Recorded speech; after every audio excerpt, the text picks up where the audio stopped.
What's up, YouTube? Welcome to Apex Hustle, where we talk about how to get to the money, invest the money, and leverage other people's money so you can get more money. All right, speaking of other people's money, today we're going to be talking about credit and how you build a strong credit score. I'm going to give you 5 steps that you can put into action right now. Not only if you win the lottery or if you get a raise or if there's a bunch of stimulus that come out again. No, 5 steps that no matter what's going on, you can do right now to improve your credit score. And hang around to the end, we're going to have a bonus, right? That even if a couple of these steps might be hard because things is already jacked up and you're just trying to get back on track, it's a bonus tip to help you with that type of situation. Okay. All right, so I'm just going to jump right into it. First step: 1, understand your credit score. Know and understand your credit score. Okay, so first thing with that is to understand it, know what it's made up of. So there's a variety of factors that all the credit bureaus, all right, there's 3 major credit bureaus: TransUnion, Equifax, and Experian. Those are the main consumer credit bureaus. And they all have different algorithms. They change and they put out new algorithms of what they value the most on determining your credit score. But common with all of them, the most important factors are going to be your payment history, all right, your credit utilization, your age of credit, and mix of credit. That's going to be a factor in your credit score regardless of what bureau you have. So you got to understand what it's made up of. All right, then you got to know what's on your credit report. So most people know by now, or if you don't know, now you're about to know that you can get your free credit score through a bunch of apps. I mean, there's so many now. It started with like Credit Karma, Credit Sesame, and MyFICO, all those different types of apps and things like that. I mean, now I got credit cards that offer free credit score. There's so many places that you can get your credit score for free that it's ridiculous. So it's easy to find that, but also don't stop there. So when you apply for a car loan, credit card, mortgage loan, whatever, they're not just using that. They're using your credit report. Okay, so that got a lot more information than what you're going to see on Credit Karma. So you can actually order that. You can wait for it to come through snail mail, but you can actually get it online. So go to www.annualcreditreport.com and you can get your complete credit report. All the information that they're using when they're deciding to write you a loan or whatever, you can have that full information for yourself. And it's not going to affect your credit score by you getting that. And it's free. You're entitled to that information, okay? And because of the pandemic, they actually extended you. It was that you get one free credit report a year. That's why it's annualcreditreport.com. But now, because of the pandemic, they increased it to once every 7 days. So once a week, you can get your complete credit report. All the information that they're looking at when you apply for a loan or a credit card or mortgage, all of that stuff, your complete credit report every 7 days. So that makes it a lot better to really get accurate when you're checking your progress on all the additional steps. So it's not the most glamorous step, but it's your first step. You have to start there. Know what's on your credit report. All right, step 2. Now that you know what's on your credit report, dispute the negative, derogatory, that's the credit industry name for it, derogatory information, bad stuff, late payments, anything that counts bad. I mean, obviously, they're going to keep things on there that are accurate. I mean, if you're just not paying your bills, it's going to stay on there. But it's not uncommon to have information that's either inaccurate, incomplete, or it's on there too long. there's negative marks that are supposed to be there only for 7 years.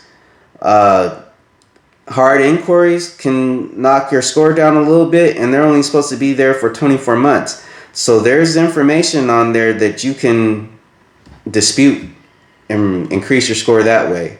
All right, and you don't have to go pay for like some credit repair service that's going to charge you a whole bunch of money. You can just go to Google, type in credit dispute letter template, print it out, change your name where it says your name, your account where it says your account, and so on. Just fill in the blank and send it. Not only that, but you can even do now too is dispute most stuff online. I mean, if it doesn't get, it's good to know the letters. If you're not able to, if they ask for additional information, sometimes you have to send more information in, and you can't just resolve it online. But I would start there online. You don't even have to type anything up or put anything in the mail. All right. So dispute the negative information. That's number 2. 3 is to build the positive history. Okay, you got to build up a credit score. Either if you don't have established credit, if you have bad credit, so you're doing everything to stop the hemorrhaging, but you're still going to have to build back up that score. Okay, or you already have good credit, but you're just trying to build it higher. Right? Either way, if you have anything to do with credit, which everybody does, then you're going to want to build your score up. So one way to start, all right, if you're at the beginning phase, is with secure credit cards. Okay, what's the difference between secured and unsecured? Okay, unsecured, they just put the balance on there. All right, that's the credit cards that's hard to get in the first place if you don't have established credit cards. Secured, you're putting down a security deposit that's going to secure your credit limit. So let's say you have a $500 limit. You put down a $500 security deposit. You're able to get these cards even with bad credit because you're not a risk, because the credit company knows that if you don't pay off that balance, they're going to keep your $500. So either way, so what's the point of that? I mean, you're spending money that you already put on there. It's because it's a tool. It's building your credit. Okay, so it gives you some credit, and the best secure cards graduate from secured to unsecured. So you start off using secured so that you can get that credit history. Then you graduate to unsecured, oftentimes on the same card, and now you're able to actually leverage that money to use it, for whatever you see fit. You're able to leverage that money once you graduate to unsecured. Another way for you to build credit history with on-time payments is savings loans. So what a savings loan is, I don't have my credit built up, or I'm trying to work on my credit. How am I going to get along? Okay, because the thing about savings loans, they're not handing you the money. Okay, what they're doing is, say they write you the savings loan for $500. They put aside a savings account for you, and every time you make a payment toward that $500, that money gets put in a savings account. And if it's worth anything, they're going to be paying you at least regular bank interest. I mean, that's something, right? Just to build your credit, at least you're getting some interest. You just go into a savings account every time you make that loan payment until you're done paying it off. So now your credit report says that you paid off the loan successfully, and you saved some money up, right? So you got your savings going, you got some money set aside. And it's a win for the bank, because they're able to give it to you before you have established credit, because you're not a risk. They're not handing you the money. As you make the payments, the money is going into the bank account. So they're not taking chances. Other advantage of that is you start down this road, and say your situation changes and you're not able to keep making the payments. I'm not talking about you just don't feel like it. Okay, this isn't telling you to quit. I'm saying if you have an emergency and you just can't make the payments. A lot of these will give you cancellation. Check the terms and conditions before you do this, but some of them will let you, because they didn't actually give you any money. Okay, it's your money that you're missing out on. It's not going to your savings anymore, so it's just because it's short. All right, so that's number 3. Number 4, improve utilization. What's utilization? Utilization is how much or what percentage of your revolving accounts you actually use. All right, so example, you have $1,000 credit limit on your credit card. You don't want to use more than 30% of that, which would be $300.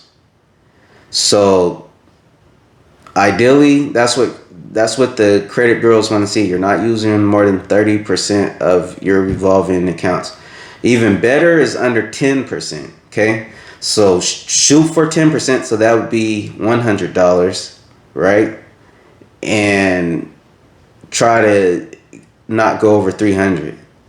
So when you get these, especially when you start getting up to limits like $10,000, it's not for you to go spend $10,000, but now you can spend $1,000 and not hurt your utilization. Okay. So, and it's the same thing for the unsecured card. Even when you're securing it with the security deposit, you still want to treat it like a secured credit card. All right. And also another thing about utilization is know your statement close date. Yes, your statement close date. So your statement close date is different from your due date. So say your bill is due on the 13th or whatever. Your statement might have actually closed the 28th of the last month. It varies, but that's just an example. So find out what your statement close date is. Why do you need to know your statement close date? Because whatever your balance is on the date of the statement close date, that's what your creditor reports to the credit bureau for your utilization. So let's say on the 10th of the month, you spent $5,000.